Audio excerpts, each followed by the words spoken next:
Buenas tardes, bienvenida, bienvenido al quinto episodio de España Underground. Esta vez tenemos una figura clásica dentro de la radio en España, de los últimos 50 años de radio FM en España, que es como decir, desde que empezó la radio FM en España. Él es Julio Ruiz, hace 2 años se jubiló de Radio 3, pero sigue haciendo su programa heredado de Disco Grande, que se llama Todos los discos son grandes, en Radio Subterfuge. Agradezco desde aquí la amabilidad a todo el equipo de Radio Subterfuge, a Carlos Galán y sobre todo a Julio Ruiz por concedernos esta entrevista. La relación que tengo yo con Julio Ruiz es de admiración y de respeto, como además lo mencionamos un par de veces. Yo desde que empecé a tocar tanto con The Secret Society como con Garzón, Grande Marlaska y demás, Julio siempre nos apoyó, nos ha hecho un montón de entrevistas y luego por mi trabajo siempre he tenido que volver al estudio de Disco Grande cuando estaba en Radio 3. Y la verdad es que gracias a ese contacto pues se ha forjado no una amistad, pero sí una relación de absoluto respeto y admiración por mi parte. Y su aportación a España Underground es incalculable porque, como digo también en un momento dado del episodio, él es testigo ocular de lo que ocurrió en la radio. Y cuando no había nada, ya estaba Julio Ruiz. Junto con más gente, pero ya estaba él era muy joven.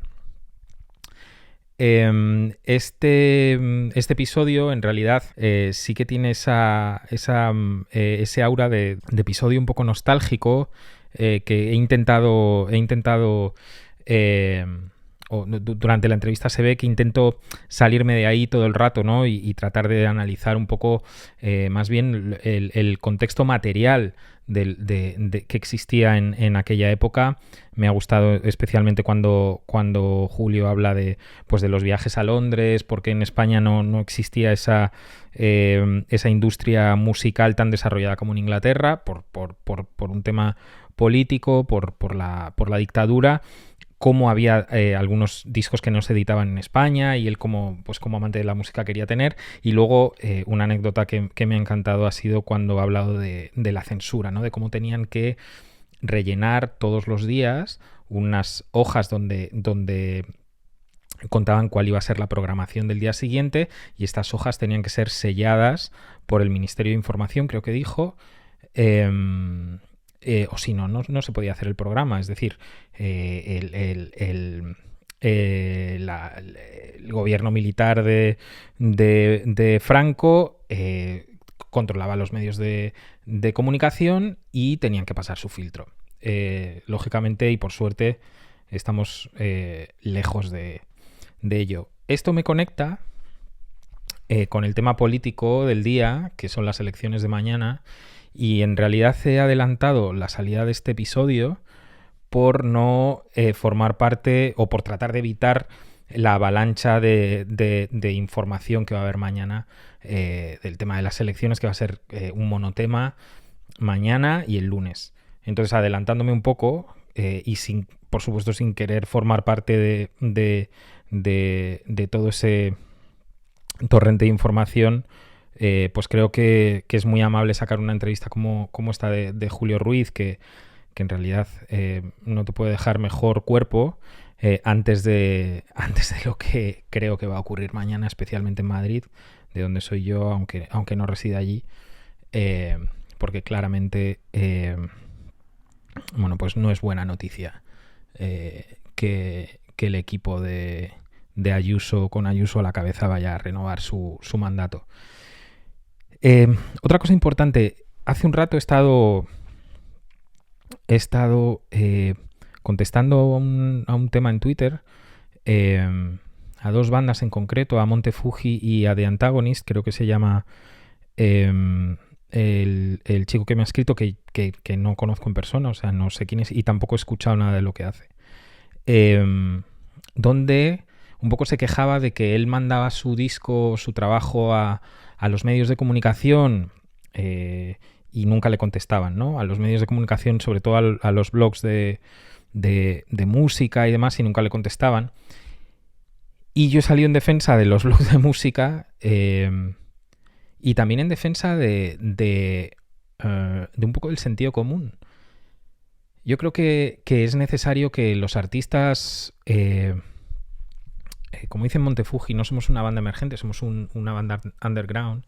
Creo que es necesario un poco de autocrítica en los grupos underground. Es decir, eres un grupo underground porque tienes una serie de valores que concuerdan con una idea de la música y del contexto y de la escena.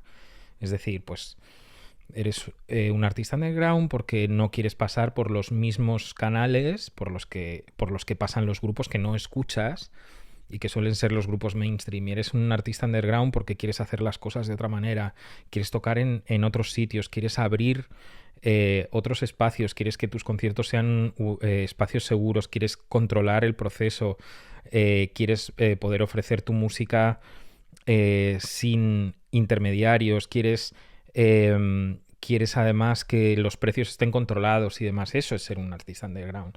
No me gustaría que se confundiese el término, por lo menos desde lo que yo estoy haciendo aquí con España Underground, que se confundiese el término con escena precaria o artistas precarios. El underground no tiene nada que ver con el precariado.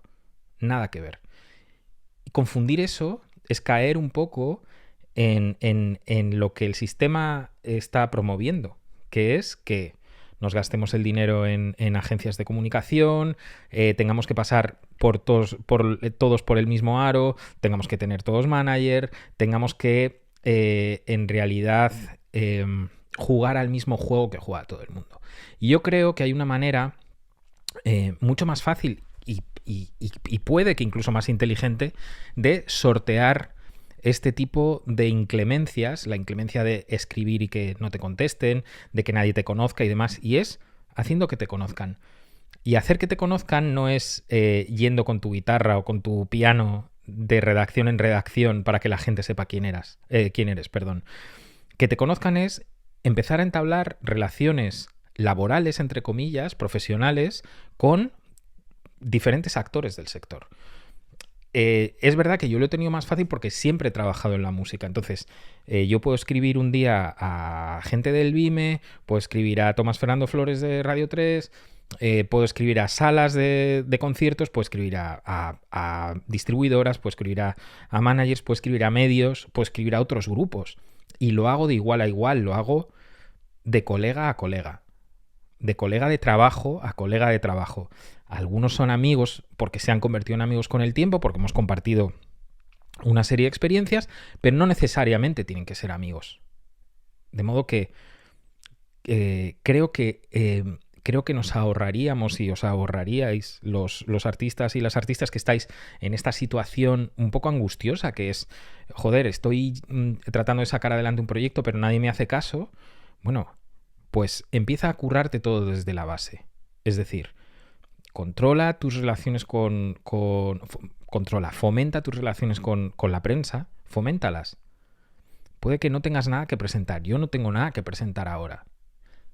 Pero eso no significa que yo no tenga una buena relación con periodistas musicales que en un momento dado todos tenemos necesidades, ellos también. Y ellos saben que estoy aquí y tienen mi contacto y tienen forma de contactarme, igual que yo sé cómo contactarles a ellos. Creo que una de las cosas más importantes que nos ha traído Internet a las redes y a las escenas underground independientes, verdaderamente independientes, es la facilidad de conexión. Yo recuerdo cuando salió MySpace, fue increíble empezar a contactar con promotores de otros países, con bandas de otros países, con bandas que admirábamos, con público que nos escuchaba, con prensa y demás. Todos estaban ahí en esa red social tan imperfecta y tan problemática en algunos casos, pero todos estaban ahí. Y la lectura positiva que se saca de todo esto es que todo se horizontalizó y todos éramos iguales. Los medios, los artistas, el público, todos teníamos acceso los unos a los otros. Fomentad eso, fomentad ese acceso. No recurráis en el último minuto a, eh, a la queja cuando no se ha hecho un trabajo previo de, bueno, pues formalizar una serie de relaciones. Hay que conocer a la gente que trabaja en esto. Por supuesto hay artistas, y es muy respetable, que no quieren tener contacto con nadie porque socialmente son incapaces.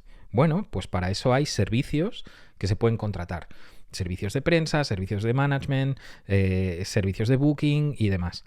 Si no es el caso, porque por un problema presupuestario o, insisto, de principios, no podéis no queréis tener ese entramado de colaboración o de alianzas con otras agencias o con terceras empresas, fomentadlo vosotros. Si tienes un grupo, repartid los papeles. Que un grupo se encargue de contactar a los medios, que un miembro se encargue de contactar a los medios y de establecer relaciones y de trabajarlas. Yo no os tengo que decir cómo tenéis que trabajar una relación, pero es como tener una planta. Hay que ponerlas en un lugar donde reciba la luz adecuada y regarlas cada cierto tiempo. Pues esto es igual. Esto es exactamente igual. Y da sus frutos.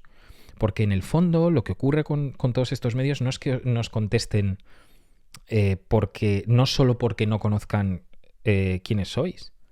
A lo mejor hasta os conocen. Lo que pasa es que tienen tanta gente que responder y es muy probable que esos medios ni tan siquiera sean su fuente de ingresos principal. Es decir, se tienen que dedicar a otro trabajo para financiar su hobby. Entonces tienen un tiempo muy limitado y la única manera de que te hagan caso es tener una relación estable con ellos. Y no hace falta gastar dinero en eso, no hace falta poner anuncios, no hace falta... Hace falta escribir y hace falta hablar y hace falta que nos comuniquemos los unos con los otros. Ese es el verdadero poder de esta escena underground, la comunicación. Y si evitamos o eliminamos eso, estamos perdiéndonos la esencia de lo que es esto. Y dicho esto, vamos a pasar con el episodio y nos vemos en el episodio número 6. Chao. ¿Cómo estás? Bueno, hombre, hay un poquillo, no sé si esto lo comentamos el otro día, pero bueno, ha habido algún problemilla de salud últimamente y también una pérdida familiar hace un mes, o sea que, pero bueno, en fin. Sí, lo sé, lo siento mucho, Julio. O sea que, Sí, pero bueno, me contaste. pero quitando esto, pues nada, hombre. Pues mira, hoy es el día, grabo siempre cada 2 lunes y tengo para 2 semanas.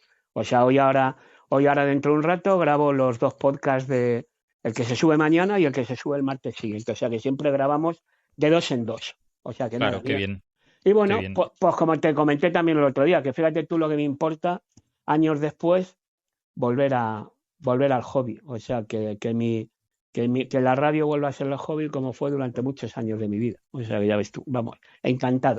A lo mejor hay gente que no entiende, a lo mejor hay gente que por distintas cuestiones acaba su tiempo de estar ahí trabajando y entonces dice, bueno, pues lo dejo, me retiro, pero vamos, yo el otro día estaba viendo a Lapido y hoy estoy aquí hablando contigo y dentro de un rato grabo el podcast y soy un pensionista, pero bueno, pero sigo haciendo cosas por amor al arte porque bueno, porque siempre ha sido mi pasión, o sea que está claro. Claro, a eso iba yo. Yo creo que los que tenemos o hemos tenido la suerte de trabajar en la música, en la industria, en realidad es un poco trampa porque es un trabajo tan pasional que uno no sabe dónde empieza y dónde acaba. Y es muy probable que no acabe nunca. No, bueno, a ver, yo hay mucha gente que ahora me encuentro con ella y cuando le cuento mi vida y sale la historia, lo primero que la gente flipa es cuando, pero 50 años de programa, digo, sí, claro, empecé a hacerlo con 18 y lo acabé con 68. Digo, y ahora llevo 2 haciendo el podcast. Pero claro, la gente hace los cálculos y dice, Pero cuando empezaste a hacer el programa, a los 14 años. Hombre, yo siempre he tenido la suerte de que he representado menos años de los que tenía. Pero claro, es que hablar yo de mi comienzo haciendo discos grandes es que hay que remontarse al principio de la explotación de los canales de frecuencia modulada.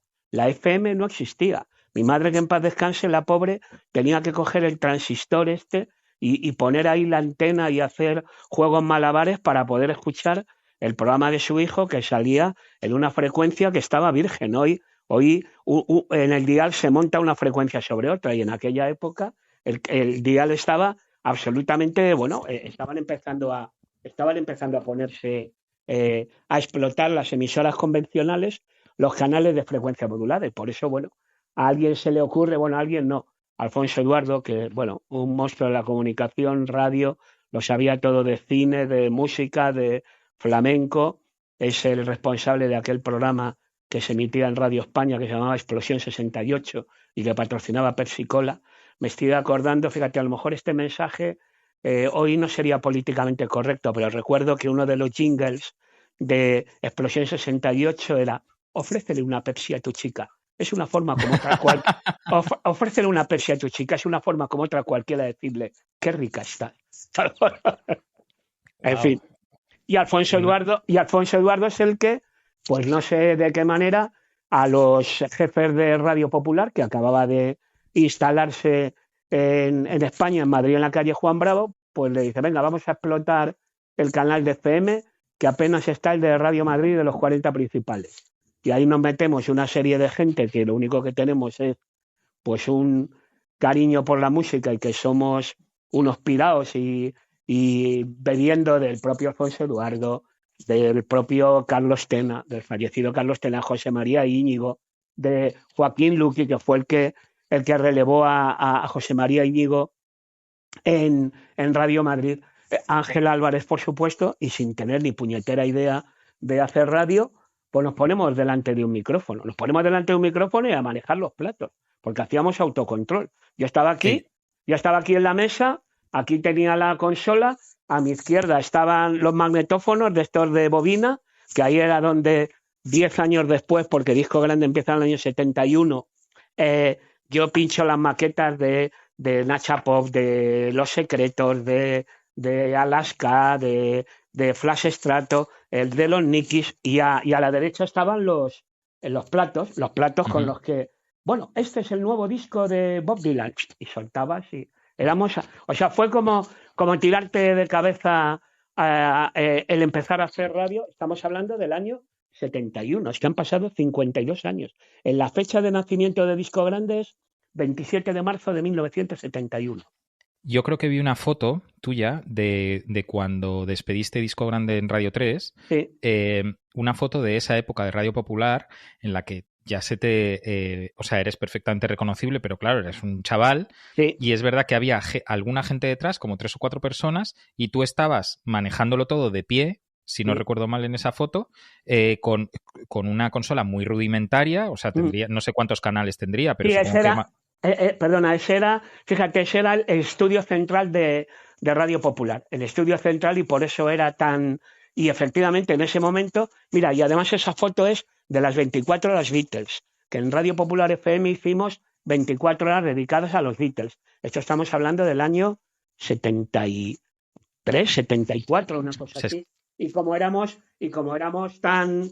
Bueno, como aquello era tan autogestionado, pues creo que en ese momento, en vez de presentar el tema de los Beatles que tocaban, pues me fui al otro lado del cristal a coger y a subir una regleta. Y esa foto, mira, esa foto la tengo de salvapantallas en mi ordenador, en el de casa. Esa foto a la que hace referencia. Que hay gente además que me dice: ¿qué pasa, Julio? ¿Qué tienes? ¿Un papel en la cabeza? Y no es el reflejo de la foto. De la pecera, ¿no? El reflejo de la pecera, efectivamente, sí. Y además, claro, mira, además, fíjate, detrás de mí en esa foto, fíjate si te cuento, Manuel Lombao, que fue director de informativos de Radio Popular y que trabajó en la tele. Está Jesús Pardo, el hermano, el hermano de Pardo, el hermano del famoso músico.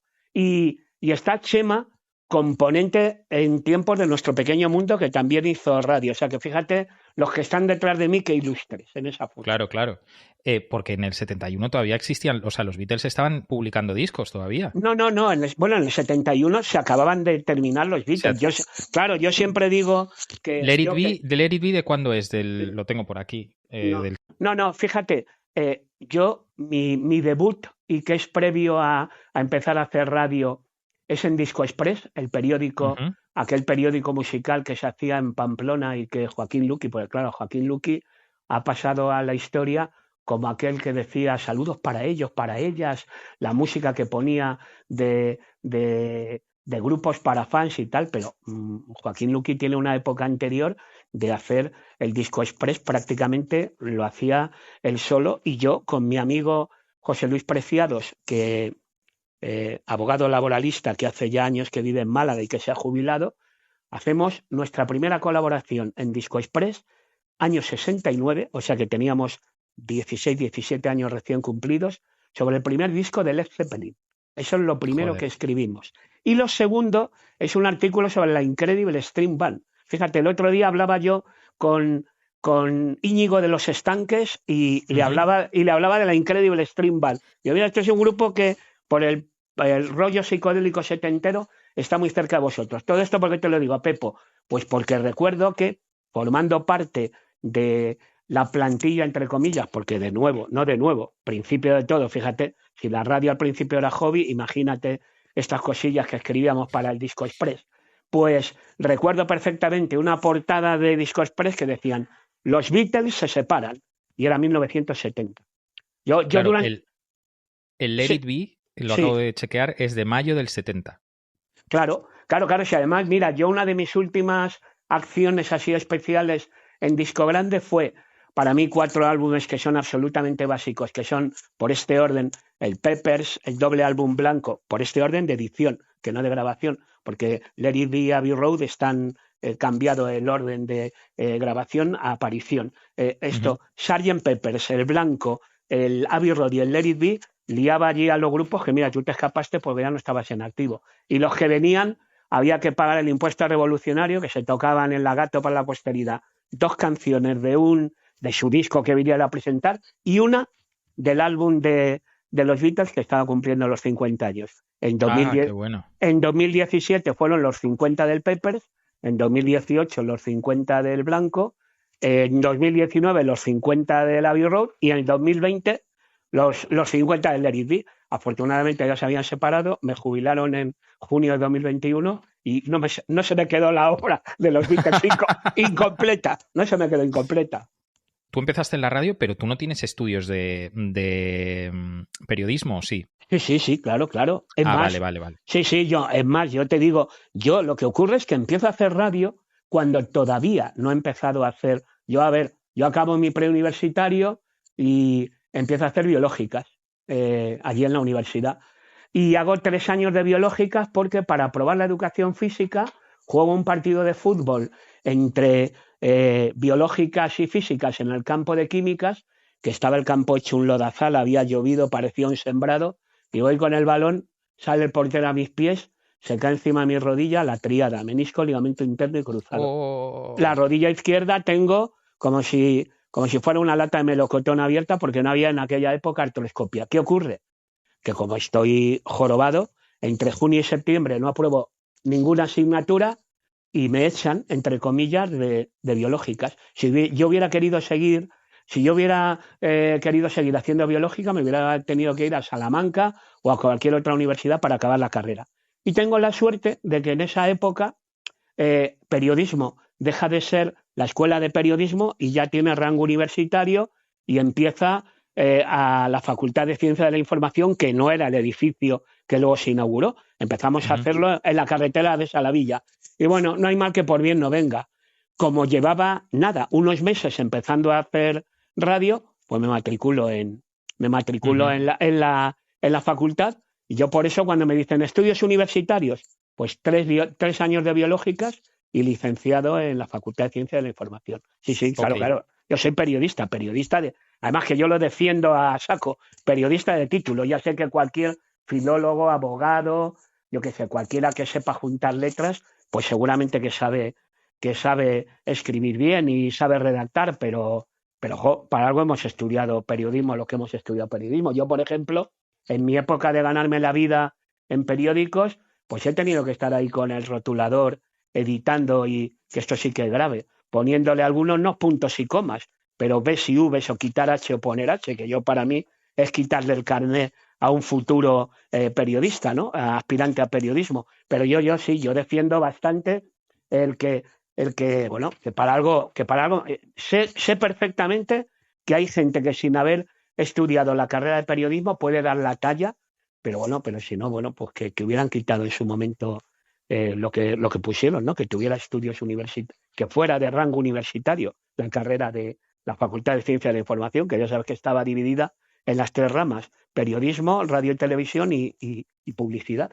Y publicidad.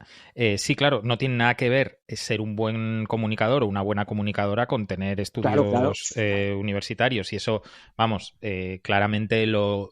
De hecho, yo creo que vivimos ahora mismo en la época en la que cualquiera, después del boom de Internet, de YouTube, de los podcasts, pues cualquiera se puede erigir en un buen comunicador o se puede autoformar en comunicación. No es eso lo que más me interesa. Lo que más me interesa es si te acuerdas o si todavía conservas en la memoria el día en el que tuviste tu primer disco o el primer recuerdo musical que tengas que dijeras, ostras, esto me va a llevar por este camino. Hombre, hay varios. Por ejemplo, a ver, mi madre, que en paz descanse, era una fanática, esto lo he dicho ya en alguna otra oportunidad, de la radio y de la música. Mi madre escribía muy bien, lo que pasa es que la época que le tocó vivir pues la condenó apenas a ser ama de casa. Mi madre era muy brillante escribiendo en cuanto a manera de escribir y en cuanto a incluso esto que es, no sé, más anecdótico, la letra, escribía fenomenal, el rasgo de la letra era una enamorada de la música y de la radio. Y entonces en mi casa mi madre estaba planchando y yo estaba escuchando Discomanía de Raúl Matas, que era el programa musical de la época. Estamos hablando de principios de los años 60. Y mi madre hacía un medley perfecto de ser fanática de Polanca y de Antoñita Moreno. Polanca bueno, porque era la música del momento, y Antoñita Moreno porque cantaba una canción mítica, Carretera de Asturias, y mi madre era asturiana. O sea que ella es la que me impregna de cariño por la radio y por la música. Y luego, claro, luego ocurre que porque yo era un chico aplicado en los estudios, y apruebo uno de los exámenes de reválida previo a entrar en la universidad, y mi madre me dice, ¿qué quieres que te compre por lo que has conseguido? Y yo, pues un tocadiscos, el mítico tocadiscos Cosmos de la maletita. Y nos vamos a la tienda de electrodomésticos del barrio, muy cerca de donde está la filmoteca, que era el Cine Doré. Y en aquella época, estamos hablando del año 66 o por ahí, pues la tienda de electrodomésticos era la que tenía el ventilador, la lavadora, el frigorífico y también el tocadiscos. Y no había tiendas de sonido. A lo mejor gente que no es demasiado joven que nos esté escuchando ahora dirá, pues no, en aquella época todos estaban en la misma tienda. Y por la compra, el amable dependiente me dijo, bueno, ¿qué disco te quieres? Te regalamos un disco. Había como una especie de muestrario y me llevé a casa por haber comprado el tocadiscos Cosmos, maletita de color verde en esa tienda. Lo elegí yo, el EP de los Strokes que tenía el With a Girl Like You y el Wildfin, entre otras canciones. Pero tengo otro recuerdo también de esos primeros tiempos. Estoy dando clase a unos niños en su casa, que me parece que iban a empezar el bachillerato, o sea que tenían 10 años, y estábamos dando clase y en un momento dado paramos la clase porque desde Televisión Española se conectaba con Mundovisión para un programa especial en donde todas las televisiones iban a hacer un acto especial. Y el acto especial de la BBC era los Beatles cantando los You Need Is Love. Y claro, cuando el disco se publicó, me fui a mi tienda de discos favorita, Carnaby, en la calle muy cerca de la Plaza Santana, y me compré ese single Los You Need Is Love, que además es curioso porque todos los singles de la época, los discos los sacabas por un lateral, ¿no? All You Need Is Love cara A y Baby You're Rich Man cara B se sacaba por arriba. Y todavía lo tengo en casa, 65 pesetas me costó el single. Bueno, son como dos ejemplos de mi pre-entrada en la radio y de mi amor a la música. Bueno, y eso, claro, y evidentemente, como he dicho antes, escuchar a Alfonso Eduardo con su Explosión 68, escuchar a Ángel Álvarez en su Caravana y en su vuelo 605, incluso la anécdota de que llegaron a tocar los Trocs por aquí en uno, pues me parece que fue en la época aquella, el gran musical, el programa cuando estaba Tomás Martín Blanco, Rafael Rever, y fíjate, vuelven a salir los Trocs de paseo porque me pongo a charlar con Rick Presley y me dice Rick Presley que me parecía Michael G. Pollard. Y Michael G. Pollard es ese, bueno, yo creo que no. Michael G. Pollard es ese actor que aparecía en una película de la época que hicieron Víctor Manuel y Ana Belén, fíjate, o sea que nada, tengo muchas anécdotas relacionadas con ese principio, ese pre-comienzo de disco grande, que repito fue 27 de marzo del 71. Yo no sé qué hubiera sido de mí sin esa pasión por la música, porque tú comentabas... En realidad yo no sé qué hubiera sido de nosotros, Julio. No, bueno, no. No, sí. No, De ti porque lo ves así, pero, o sea, yo de verdad que cuando me dijiste que sí a esta entrevista, tú además sabes que bueno, que siempre nos hemos profesado el respeto correspondiente como tiene que ser. Y como tiene que ser. Pero lo que, mira, acabo de entrevistar para el podcast hace unas horas a Elena de Jauners, ¿vale? Y que es la persona más joven a la que he entrevistado de momento para el podcast. Y ahora el más viejo. Y tú eres, exactamente. Entonces, es que a mí lo que de verdad me gusta o me gustaría conseguir con España Underground es dibujar cómo era el andamiaje, que en tu caso en los años 60 no existía la industria musical como tal. Claro que no, nada. Entonces tú eres todavía uno, o sea, a ti te tenemos que cuidar ahora, no solo por lo que has hecho, sino también porque eres un testigo ocular y además privilegiado, porque estabas en primera fila de cuando esto ocurría, de la formación de la industria musical, ya no del indie, ya no, de la industria musical tal cual la conocemos. O sea, quiero decir, que es que tú cuando te pones a recordar, si es que alguna vez lo haces, supongo que tienes que sentir una sensación de vértigo de todo lo que ha cambiado desde que empezaste hasta ahora, porque ya no es que, o sea, ya no es que sean detalles evidentes, es que cuando tú empezaste cuando tú eras un adolescente y formabas tus gustos, es que ni tan siquiera había conciertos tal y como se conocen ahora. No, que va, claro que no. Bueno, yo muchas veces le cuento a la gente que fue maravilloso cuando empieza a haber conciertos aquí y bueno, aparte de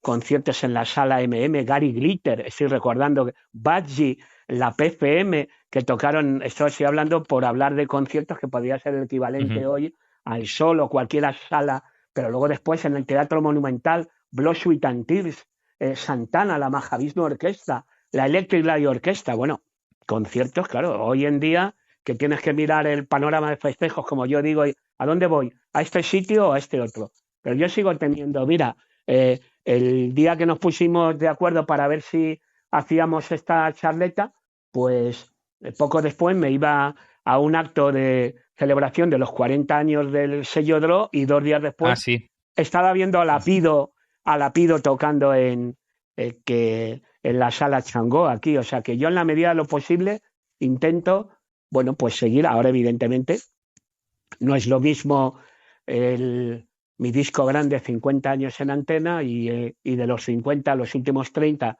en Radio 3 con ahora pues hacer un podcast modesto, ser consciente de que bueno, la trascendencia no es la misma, no es lo mismo ha caído otra vez no es lo mismo lo que fue mi vida y milagro del 71 al 2021 y sobre todo los últimos 30 años en Radio 3 que ahora, que bueno, yo sé que la gente me sigue, o sea que hay todavía a veces en algún concierto veo a alguien, joder, Julio, ¿cómo te echamos de menos? Y, oye, que tengo, no lo sabía, pues, y el otro día hay alguien, en el concierto de Lapido, por ejemplo, oye, Julio, que me he enterado demasiado tarde, pero ya me voy poniendo al día. ya llevo escuchados 37 podcasts. Digo, joder, pues van publicados 62. Digo, todavía te queda hasta que llegues.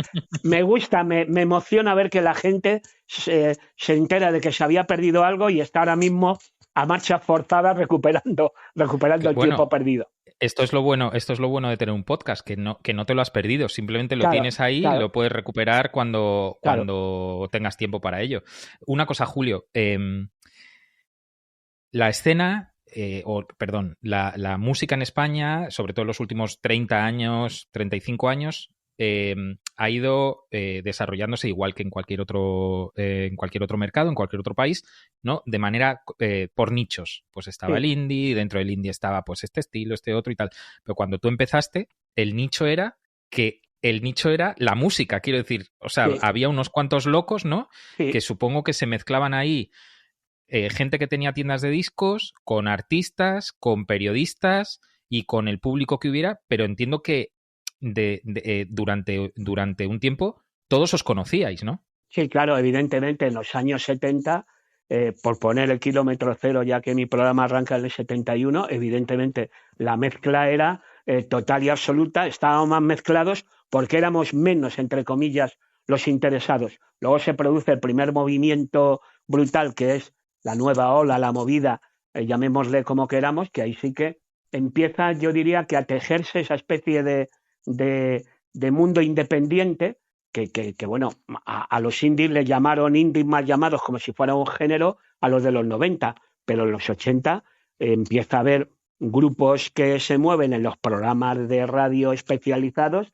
llevando sus maquetas y salen a flote los primeros sellos discográficos. Y justamente eso es lo que ocurre luego en los años 90. De nuevo se vuelve a producir ese mismo movimiento. De nuevo, otra catarata de nombres importantes, evidentemente de gente que tiene 10 años menos, puesto que ha pasado una década que los anteriores, y de nuevo vuelve a pasar lo mismo.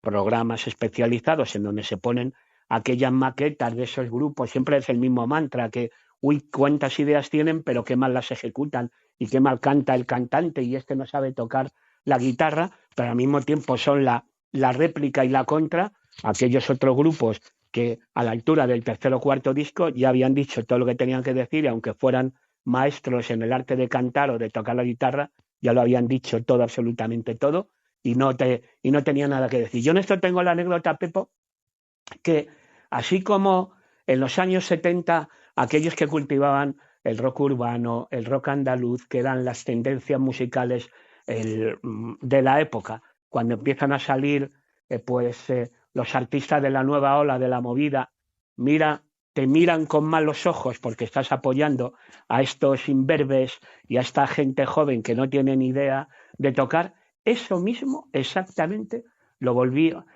a sufrir, lo iba a sufrir porque se me miraba mal cuando a esos de los 80 que ya habían dicho todo lo que tenían que decir, pues estaban de lado y había que empezar a darle bola a los grupos noventeros que venían de todo. Y además yo tuve una suerte, y es que desde el 83 al 91 estoy en Radio Cadena, Radio 4, ya en Radio Televisión Española, pero en el 91 es cuando se produce la fusión de las emisoras, de todas las emisoras, Radio Cadena, que venía a ser La Voz de Madrid, Radio Juventud, y todo se engloba en ese canal que era Radio 3, uno de los canales de Radio Nacional. ¿Y qué ocurre?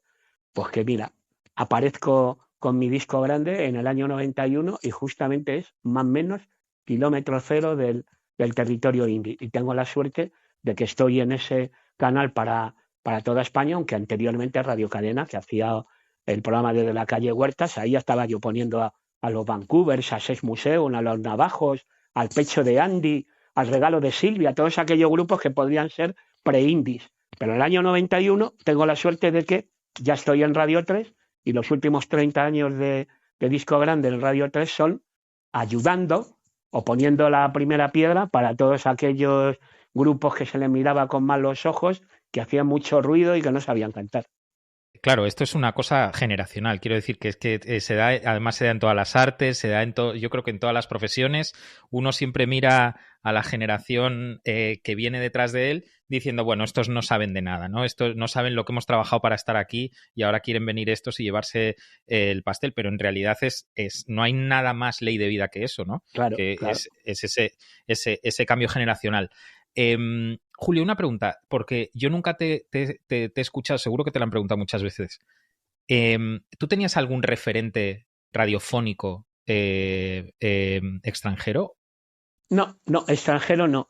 Extranjero no porque eh, sufríamos un montón con la vieja, el viejo aparato de radio que estaba, no, no era transistor, aparato de radio para escuchar Radio Luxemburgo, que en aquella época era, claro, hoy en día tú coges y puedes escuchar, yo que sé, a mi amiga Caris Matthew de Catatonia haciendo su programa en la BBC, o hace años haber escuchado a John Peel o a cualquiera de los clásicos, pero no, referentes fuera no teníamos, los referentes los teníamos aquí, que es los que he mencionado anteriormente, José María Íñigo, Alfonso Eduardo, Carlos Tena, Ángel Álvarez, sobre todo, Caravana Vuelo 605. Hay una generación ahora que gente de mi quinta o incluso un poquitín mayores, que todos bebimos de aquellos programas que hacía ese señor que se iba por ahí fuera por su oficio y se traía aquí los discos de Bob Dylan, de Joan Baez, de Judy Collins, de los Doors, de la Incredible String Band. No, no. Yo creo que la gente que tiene más o menos mi edad y que está dedicado al oficio de periodismo, el oficio de periodismo musical, ya sea en radio o en prensa escrita, creo que referentes fuera no teníamos porque no había posibilidad de tenerlos, o sea, no podíamos llegar a ellos. Hoy en día tú puedes escuchar cualquier programa, bueno, los podcasts, que evidentemente es la radio de ahora, pero claro, no hace mucho tiempo, esto es como la prensa escrita en su momento, anda que no tenía, yo estaba como ansioso que llegara el día de que salía el New Musical Express y el Melody Maker y me iba a comprar a un puesto de Cibeles los dos periódicos, que era la Biblia en aquella época, estamos hablando de esa época, precomienzo de disco grande, final de los 60, y te ibas allí a comprar los dos periódicos acreditados de la prensa musical británica especializada y te enterabas, eso sí, con un cierto tiempo de retraso, con un delay de a lo mejor un par de semanas de lo que eran las noticias del día. O sea que, Claro. Y entiendo también que había una barrera idiomática ahí, no todos hablabais claro, inglés. claro, no, aparte que hay una cosa, mi generación, my generation, mi generación, yo, yo soy de francés, o sea que yo, el inglés de aquella época que podía tener, que bueno, ha pasado el tiempo, ya es demasiado tarde como para especializarse, ¿no? Pero mi idioma, o sea, lo que yo estudié en el colegio, no en el colegio, esto ya previamente en el previo paso a la universidad, era el francés. O sea, por eso yo todavía recuerdo con mucha emoción el día que en el Palace de Madrid entrevisté a François Sardy porque digo, qué bien, tengo aquí, yo con los superfans que soy de esta mujer y encima puedo hablar con ella en francés. O sea que yo por eso hay muchas entrevistas de la época, sobre todo la época noventera, que me imagino que es, Pepo, cuando tú me conoces, que todo ese arsenal de entrevistas que fueron a parar al archivo de Radio Nacional y que están ahí para hacer uso,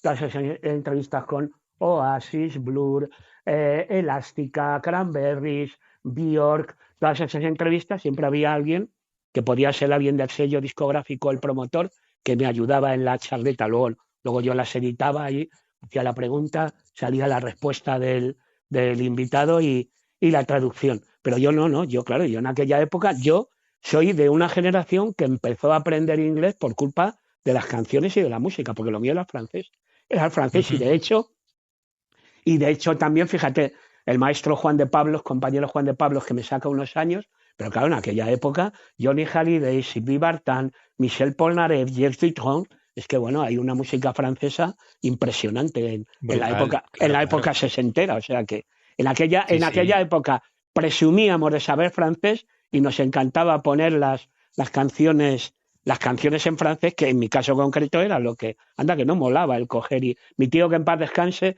que era maestro de escuela, también es uno de los culpables de que yo hoy en día me llegan dos escritos, uno en francés y en inglés, y el de francés, vamos, lo puedo traducir directamente, y el de inglés a lo mejor tengo que mirar alguna vez al diccionario, tengo que mirar o tengo que mirar al Google a ver cómo se pronuncia, o a ver cómo se traduce. Sí, sí. Me acabas de recordar que yo he traducido muchas entrevistas de muchos artistas que Pues hemos seguramente, llevado claro. a disco grande, pero muchas. O sea, Sí, sí. en la época que yo trabajaba para Pías y demás, he ido muchas veces ahí y es verdad o sea, ese ayudarnos para sacar adelante la entrevista, me acaba de venir un flash directamente me acuerdo una vez que fui con Kitty, Daisy and Luis, y me acuerdo Sí, otra vez que fui con The Temper Trap, sí, me acuerdo fíjate, otra vez que fui con Chick Chick Chick, fíjate. me acuerdo, o sea, y me acuerdo, físicamente casi puedo oler el parking de Prado del Rey, o sea, y la caseta de seguridad, y dar los DNIs y decir, sí, sí, os están esperando tal, ya sabes llegar, ¿no? Y Sí, entonces ya íbamos allí y tú sí, ibas siempre con mucha prisa, bueno, ¿qué tal, maestro? Tal, venga, va, por aquí, tal. Y siempre, sí. sí, la verdad es que yo espero que las nuevas generaciones que no voy a hablar de algo que no tiene que ver con el arte en sí, sino Mm. con su música, sino con la estructura de la industria.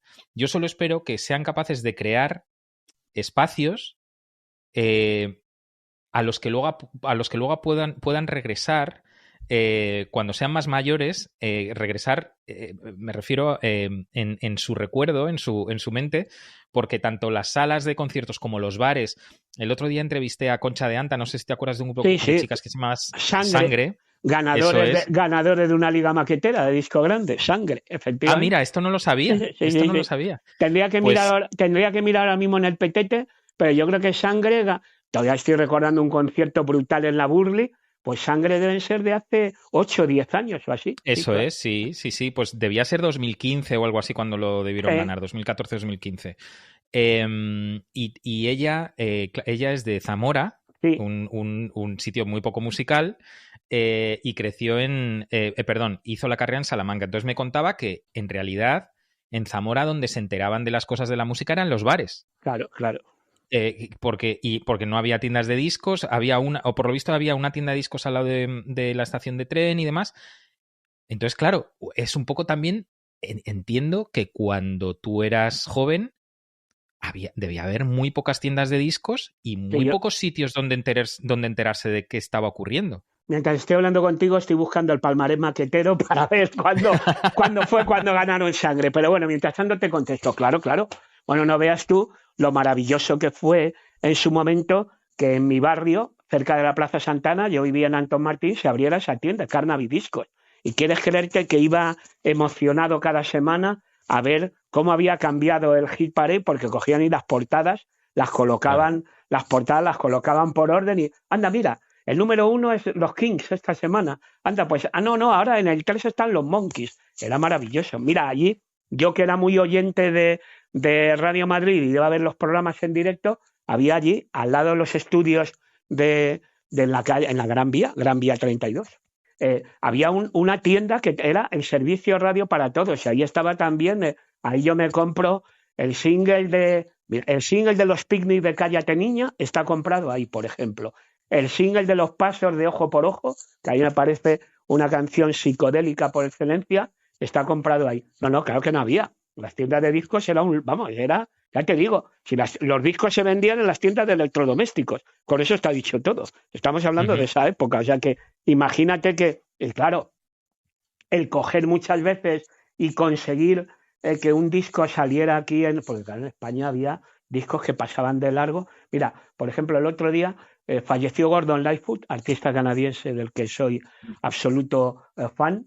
Bueno, pues yo recuerdo que iba en mis primeros viajes a Londres, me fui a recorrer todas las tiendas de discos que había por el Soho para conseguir los primeros discos de Gordon Lightfoot, porque Gordon Lightfoot tiene una etapa en donde empieza a ser más conocido y que le ficha a Reprise, pero anteriormente estaba en United Artists. Y United Artists no tenía distribuidora en el mercado español. Y yo me compro reglamentariamente todos los discos de Gordon Lightfoot fuera, que aquí había música que no se publicaba. Claro, es que estamos hablando del pre-75. Bueno, y luego después, Y luego después del 75 también hubo unos años todavía con la resaca del tiempo que habíamos dejado atrás, que no se publicaban discos aquí. O se publicaban discos mutilados y con las portadas alteradas o con una canción de menos, que luego ahora después con el paso del tiempo son objeto de coleccionismo.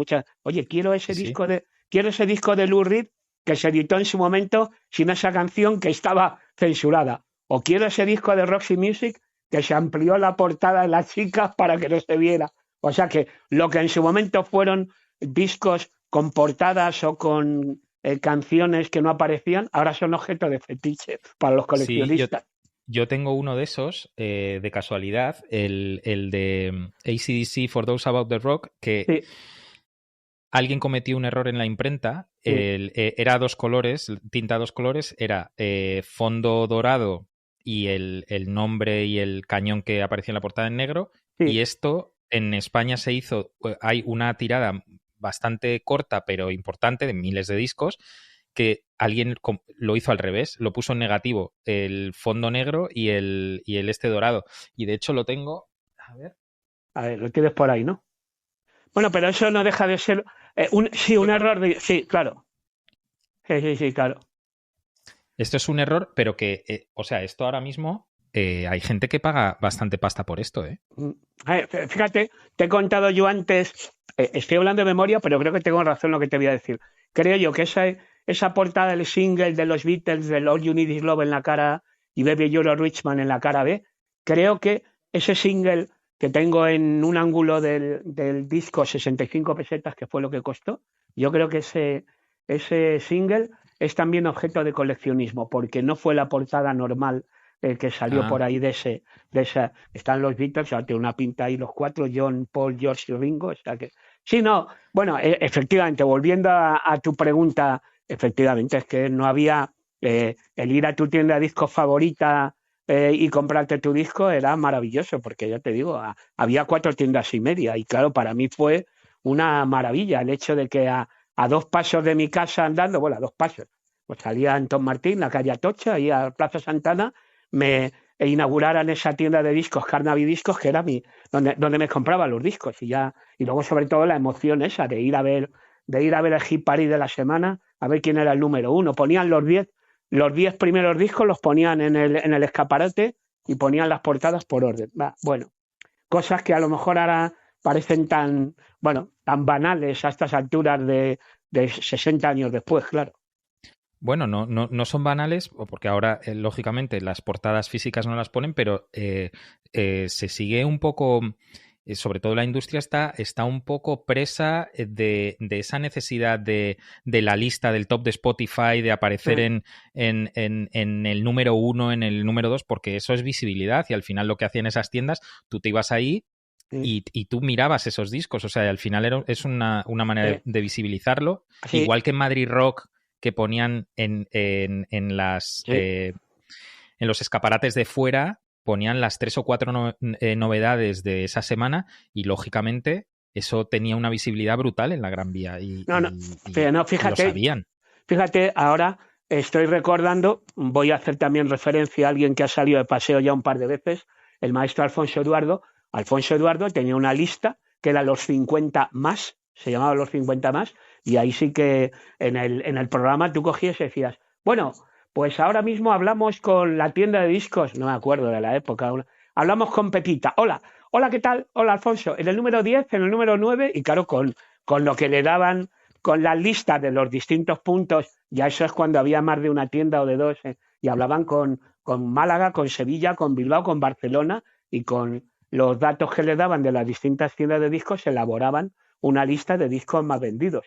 Aunque en aquella época también la lista más famosa era la de Radio Madrid, la cadena SER, que eran los superventas, o sea que la tienda de... Pero claro, también estamos hablando de un tiempo en que esas listas lo que eran singles. Porque aquí hay un momento Claro, porque claro, cuando de repente hay LPs, uy, el LP, qué maravilla, el LP que es un disco grande, o sea, porque en principio eran solo singles, o sea, lo de que saliera un LP ya era la bomba, o sea, que claro, eran porque discos.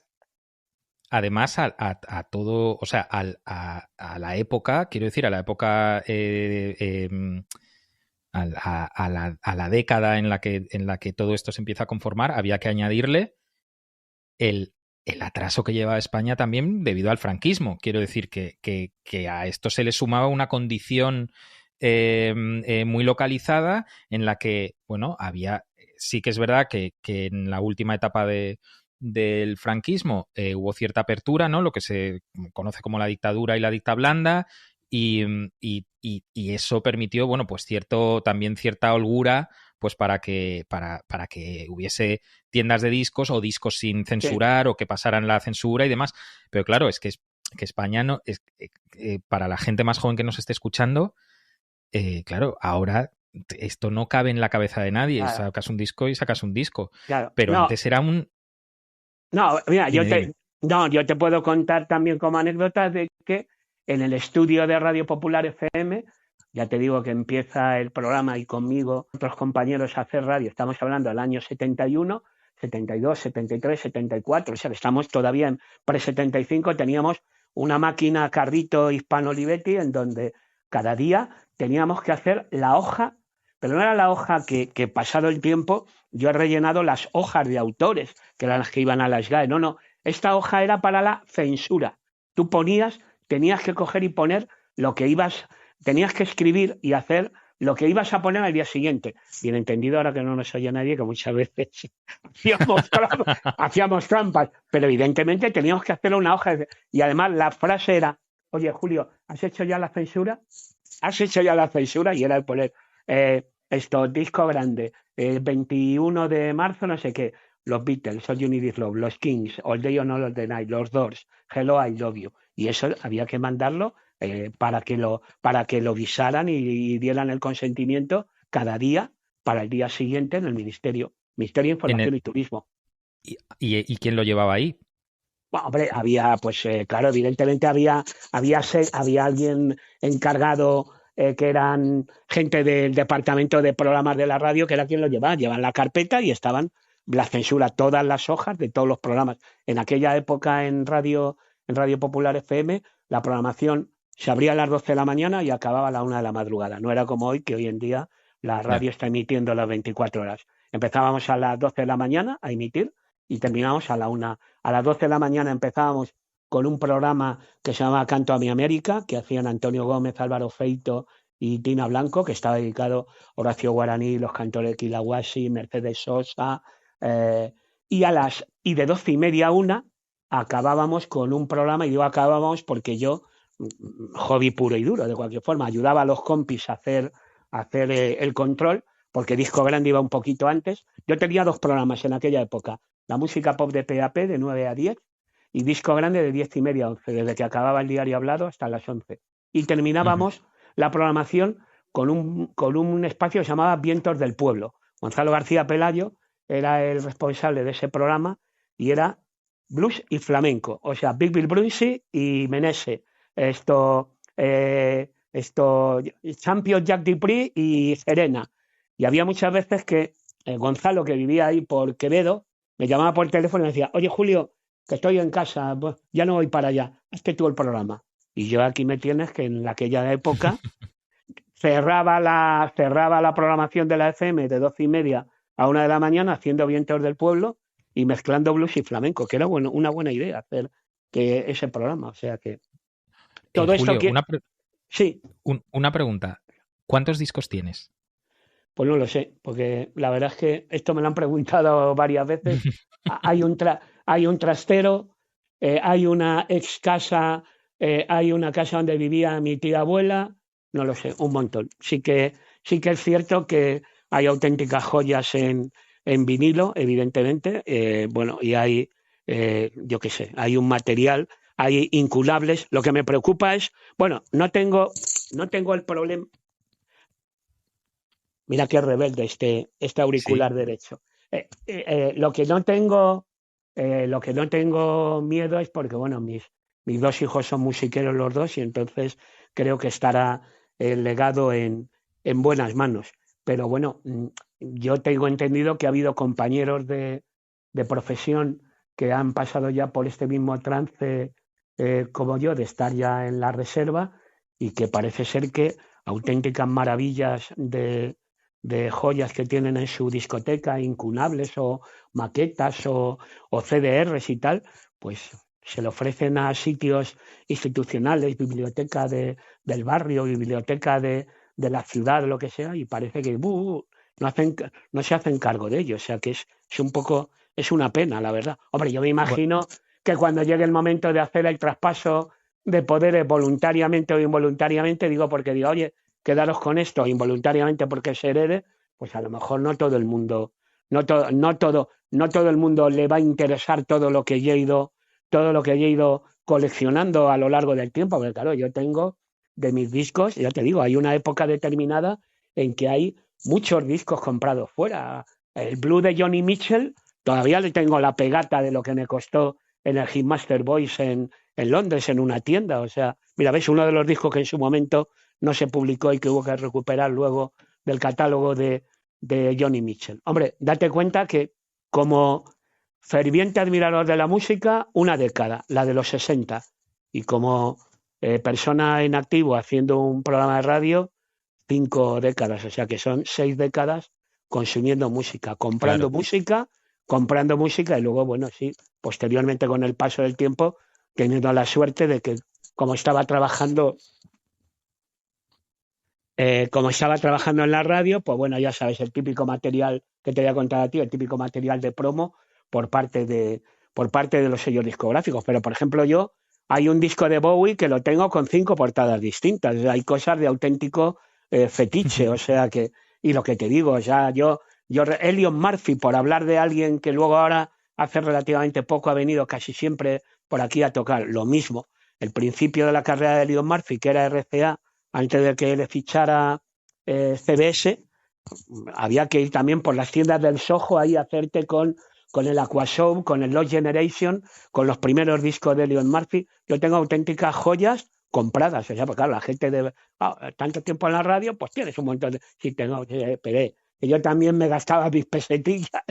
No, Hombre, claro. a los euros ya no llegué, pero ahí hay gastado un montón de pesetas en fetiches, porque los que somos aficionados a la música, somos fetichistas y coleccionistas, está claro. Eso es.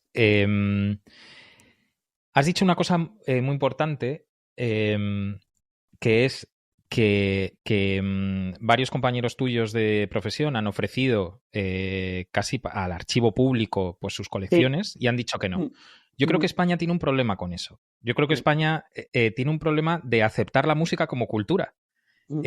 Salvo en casos aislados, por ejemplo, en Andalucía yo creo que se acepta mucho más, sobre todo cultura autóctona, todo lo que es el flamenco y demás, pero creo que se minusvalora y Mm, es algo que no hemos sabido hacer como industria, sí, como convencer a los poderes públicos de que hay una manera también de contar la evolución de la sociedad y de un país a través de los discos, sí. mismamente. Sí, mira, yo por ejemplo, esto lo sé porque, mira, hemos quedado un día para vernos, porque desde que nos jubilaron, que además fue a la vez, los dos tenemos la misma edad, Discópolis, Disco Grande, José Miguel López y yo. Ujú. Bueno, pues sí que he leído en las redes, me parece que él es más activo en Facebook, creo que Twitter no, y precisamente quejándose de eso, de que había ofrecido, porque además ha sacado fotos y bueno, tiene la casa con un parque de estanterías todo colocado y todo en plan rastro, vamos, lo mismo que yo. O sea que, y José Miguel se quejaba amargamente precisamente de eso, de que había dicho, bueno, pues esto quiero legarlo de alguna manera porque no deja de ser parte de la historia de la música de este país y de la humanidad y que ha tenido problemas, sí, la verdad. Mira, yo, por ejemplo, hombre, esto no es lo mismo, pero sí que es parecido.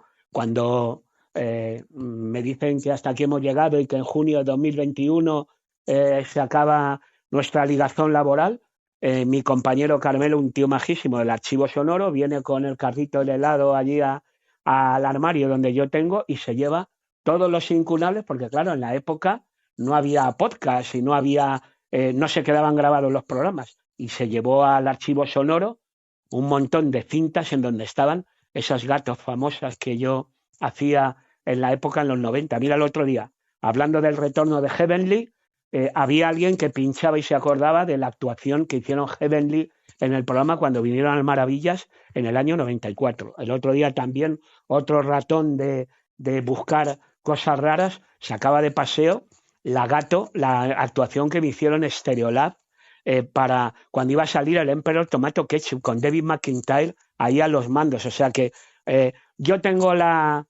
tengo la tranquilidad, tengo la suerte, tengo el honor, tengo la satisfacción de haber dejado un montón de incunables al archivo de Radio Televisión Española. ¿Ves? Eso sí que no se pierde, porque siempre habrá alguien que diga, mira, esto es por un motivo triste, pero recuerdo que fallece Dolores O'Riordan y en los servicios informativos de la Radio Nacional sacaron un corte con la voz de Dolores O'Riordan de los Cranberries. ¿Por qué? Porque se utilizó la entrevista que yo les había hecho. Si no, no había documento sonoro propio de... O sea que yo encantado de haber colaborado en su momento con lo que fue mi trabajo al archivo de Radio Televisión Española, porque en el fondo, durante de los 50 años de Disco Grande, desde el 83 al 2021, Radio Cadena, Radio 4, Radio 3, yo he trabajado para que fuera hobby más o menos mínimamente remunerado, trabajador de la casa, que lo fui desde 2007, pero yo llevo la camiseta de Radio Televisión Española. O sea que yo encantadísimo de mi trabajo, pues de que haya quedado ahí para la posteridad y que pasado mañana en 2041 haya el que haga la vigente Radio 3 y anda, mira, un señor que se llama Julio Ruiz trajo a Stereolab a tocar, o vino Bjork y se tocó esto, o vino Tom York y con una guitarra que casi no se veían los trastes. Yo encantado de haber dejado ahí auténticos fetiches para la posteridad. Claro, porque además es que se me están ocurriendo dos cosas, Julio. Yo creo que, además, yo tengo una manera de ver las cosas. Yo estudié ciencias políticas, entonces yo al final el filtro con el que veo todo es casi todo política. Sí. En realidad yo creo que es casi obligación de Radio Nacional pensar en esto. Quiero decir, esto es una situación que antes no se pensaba porque no se habían jubilado locutores porque erais una plantilla muy joven, porque cuando empezó todo esto, pero claro, ya empieza a haber ese relevo generacional forzado, quiero decir, porque no te van a tener trabajando hasta que el día que te mueras. Eso no se puede hacer. Sí. Entonces, en unos estudios donde tú y yo lo sabemos porque yo los he recorrido de arriba, he tocado en televisiones, o sea, en los conciertos de Radio 3, he estado en los estudios grandes, en los pequeños. Ahí hay espacio suficiente para dar cabida, como si fuera la Biblioteca Nacional, a todas las colecciones que, por ejemplo, José Miguel López o tú o si es el caso Manolo Fernández, me da igual, tener un archivo que digas, mira, pues esto es de la colección de Julio Ruiz, esto es de la colección de José Miguel López, esto es tal, y puedes ir allí a estudiar, porque estos son estos son objetos de estudio, esto no es solo fetiche, esto se muestra. El otro día leía cómo afectó la crisis del petróleo de los 70 a la fabricación de los discos de vinilo. Que los hacían mucho más finos y que eran una mierda, que al final se rompían más, se rayaban más. Había algunos que cogías y los doblabas, parecía que era material chicloso, sí, totalmente. Eso es, entonces, que tú y yo estemos hablando aquí sobre los problemas casi de almacenaje, no tiene que impedir que veamos cuál es el verdadero valor de todo esto, pero no es un valor monetario, es un valor cultural. Porque ¿cuántos Julio Ruiz ha habido en los últimos 50 años? Ha habido uno. ¿Cuántos José Miguel López? Claro, quiero decir, si vamos por la digitalización, eso es perfectamente compatible con tener un sitio, porque si no, no existirían las bibliotecas. Si no, no existirían. Y las bibliotecas son tratadas como pues eso, como unos espacios de cultura, mientras Sí. que una colección de discos es, bueno, estos locos que tenían... Y yo creo que no hemos sabido desde dentro darle el valor que de verdad tiene, porque en el fondo siempre se nos ha visto pues como voy a utilizar un término un poco franquista que no me corresponde, pero como los vagos y maleantes, ¿no? Esos locos que van por ahí haciendo ruido, incluso mis padres, que no son sospechosos de ser gente conservadora, nunca aceptaron que yo tuviera grupos y que tocara por ahí. Y me acuerdo, volviendo de un FIP, que además me habías entrevistado tú cuando tú entrevistabas en aquellos trailers de Radio 3. En el camión, en la unidad móvil, sí.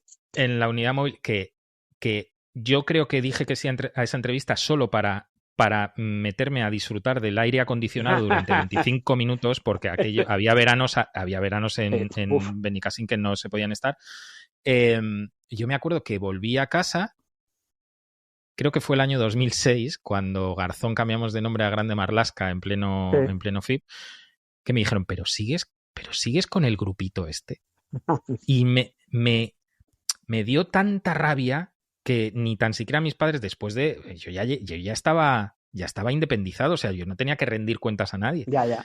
Que dijera, ojo, no se han enterado de nada, no se han enterado de que esto no es hacer ruido, esto es algo más. Hombre, yo la verdad es que, Pepo, yo estoy contento por esa parte que te he contado antes, porque cuando se acaba la historia viene el compañero Carmelo del archivo sonoro y se llevó para digitalizar todas esas bobinas de 1 hora, las tortas que las llamábamos en el argot radio, las tortas, en donde estaban esas grabaciones de Heavenly, de Stereolab, de los grupos de aquí, Los Planetas, Automatics, Iluminados, estos Sexy Sadie, bueno, todos, y las bobinas pequeñas, las de media hora, en donde estaban esas entrevistas con Björk, con Cranberries, con Oasis, con Blur, con Suede, o sea que por lo menos esa parte, yo sé que esa parte de mi trabajo haya quedado. Otra cosa ya es las discotecas, entre comillas, particulares de cada cual, pues eso, hechas por coger y comprarte los discos o material de promo, porque como uno estaba trabajando en la radio, pues el material de promo normal para darle cancha y promoción a un artista determinado. O sea que como voy a hacer ahora dentro de un rato, en cuanto me sueltes, que tengo que empezar a grabar los podcasts. Esto va a ser primicia. Vengo un día a la semana, que es los lunes, aquí, a Subterfuge Radio, y grabo los podcasts de 2 en 2. O sea, esto es primicia. Te suelto ya, Julio. No sabes el placer que ha sido hablar este rato contigo. Te echo de menos como fan de la música, pero es verdad que tenemos tantos amigos en común, desde Tenorio hasta Carlos Subterfuge, y sé que estás en buenas manos. Espero verte pronto. Yo te hablo, yo no sé si estás actualizado, yo estoy viviendo en Hamburgo desde hace 1 año y pico. Sí, claro. Y te hablo desde la ciudad de los Beatles, la segunda ciudad de los Beatles después de Liverpool. Aquí tienen una estatua, por cierto, en el Reeperbahn. Y nada, que esperamos y espero, y sé que hablo por mucha gente, seguir escuchándote mucho más tiempo. Bueno. Si estás ahí con Carlos Galán, le das un saludo. Sí, ahora dentro de un ratito veré si ya ha venido, porque como está ahí, parece que Willy Fogg está siempre dando vueltas al mundo, pero ahora veo si está y ya le mando un saludo. Pero oye, a lo que voy, que yo encantado, evidentemente, encantado de echar una parrafada, y lo que pasa es que no sé si la gente le habrá resultado atractivo, porque hablar con un veterano es ración de batallitas a saco, pero bueno. Es exactamente lo que buscaba. Bueno, exactamente lo que buscaba. Porque dirá la gente underground, esto, las batallitas underground, pero bueno. Batallitas underground.